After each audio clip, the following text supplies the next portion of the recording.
Morning routine ng asawa ng Aquaman.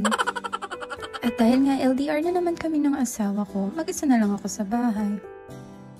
Nagising na nga ako ng maaga kanina. Sinusubukan ko kasi nasabayan ng gising ang asawa ko para makapag-usap kami bago siya pumasok sa trabaho.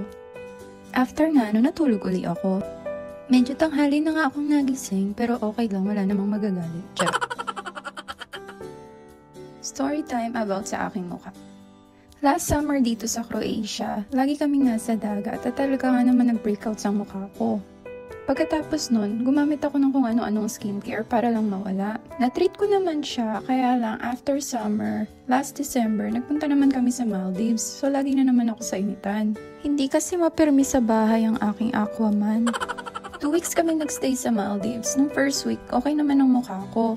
After nun, araw-araw naglalagay ako ng sunscreen. Napapansin ko, nagsisimula na naman ako magka-acne. Dala-dala ko naman lahat ng skincare ko at ginagamit ko siya araw-araw pero parang hindi na siya gumagana. Lalo lang nagiging worse yung acne sa mukha ko. Kaya talaga naman na-stress ako. Napag-isip-isip ko, baka hindi talaga ako hiyang sa mga skincare na ginagamit ko.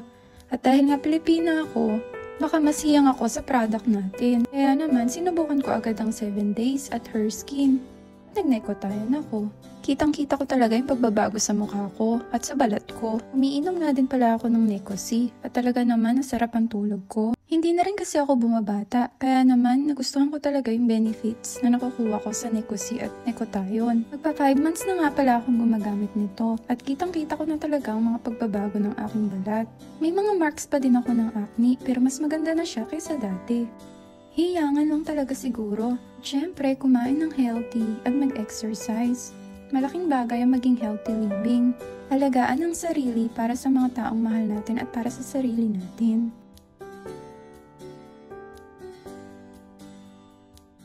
Ito nga pala ang secret ko kung bakit more curve ako.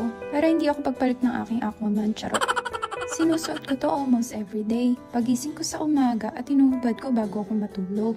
Iyon lang. Salamat sa panunood. Kain po tayo. Bye!